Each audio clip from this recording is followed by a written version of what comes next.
How's everyone doing? This video goes with your 9D notes on invaders. At the end, you're going to be able to organize events related to the invasions, settlements, and influence of migratory groups, including the Angles, Saxons, Magyars, and Vikings. Alright, first group we're going to talk about here are the Angles and the Saxons. Alright, in the 5th and 6th centuries, tribes of Angles and Saxons are going to cross from Germany, Holland, and Denmark to attack Britain, as evidenced over here with the map.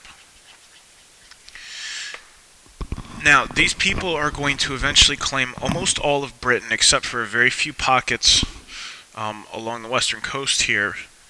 Alright, just to clarify so you guys remember, when I say 5th and 6th centuries, 5th century are the years leading up to 500, so the 400s, and the 6th century are the years leading up to 600, so the 500s. Now, the reason those years are significant, you need to be aware of those, is what event causes or opens up Britain for attack from the Angles and the Saxons. Remember, Rome falls in 476. Okay? And if you remember, guys, Rome occupied the southern portion of Britain below Hadrian's Wall. So Rome, as it weakens in its last years, starts to lose control of its outer territories. This would be one of them, and it becomes open to invasion from Angles and Saxons. Second group we're going to talk about, you guys have heard of these ones before, Vikings. Vikings are Norse raiders. Raiders means generally they're not necessarily conquering land, but they're attacking, taking goods and people and moving on. Their reach is actually going to include places that they attack: Britain, France, Canada, Greenland, North Africa, and Russia. Okay, massive amount of territory. Primarily, they are coming from Scandinavia and what is present-day Eastern Russia, along the Baltic Sea, essentially.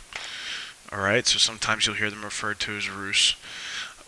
But they do make it to North America, as you can see here when they get to Finland and Greenland. So those would be our Vikings. Now, one of the other things is in the 9th century, the Vikings are going to conduct a series of fierce raids on England, and they are held back by a man known as Alfred the Great. Now, Alfred the Great, when he retired, he helps Batman out. No, I'm just kidding.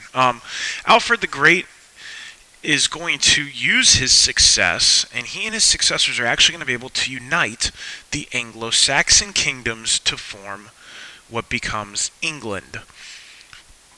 So Alfred the Great is able to hold off Viking invasion, and then all those kingdoms of Angles and Saxons are united, and they form our first kingdom of England. And our last group here is my personal favorite. Alright, as Viking invasions decline, a new group began invading from modern-day Hungary. These are called the Magyars. Now, the Magyars are very good horsemen.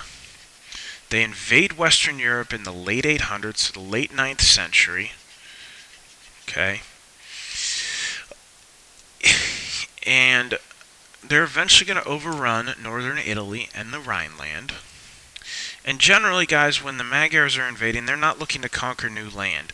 They're looking to capture slaves. So they're looking to capture people and take them back with them. They're burning cities, raiding villages. Now, the other reason the Magyars are important to remember here is we've been talking about the Holy Roman Empire, which is this area here, roughly. Okay, and as you can see, and I'll go ahead and erase all that again.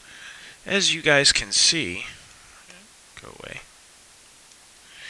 As you see there, those areas are going to be attacked by the Magyars. So the Magyars are attacking the Holy Roman Empire. Now, when I say late 800s, remember, Charlemagne was crowned Holy Roman Emperor in the year 800.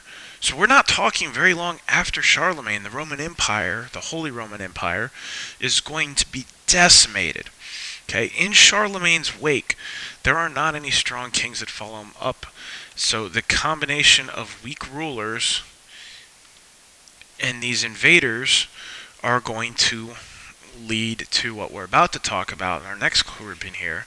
So the invaders are going to take advantage of Europe's weakness. They raid the countryside and they rob people. people are not going to be able to get protections from their kings, so they turn their eyes and they turn their protection and what they seek to local leaders. So now we've got local lords, local leaders who are able to defend people better. So essentially, this is going to reinforce the protection of the feudal system and the manor system. So when we talk about the feudal system, feudal society, and the manor system that exists, when we talk about all of those are caused by the invaders. The invaders cause this, push Europe to it. Alright?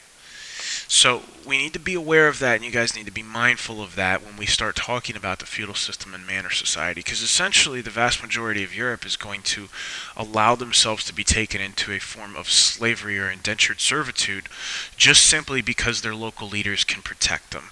And that is the major influence the invaders have. Alright, and here are some practice questions for you.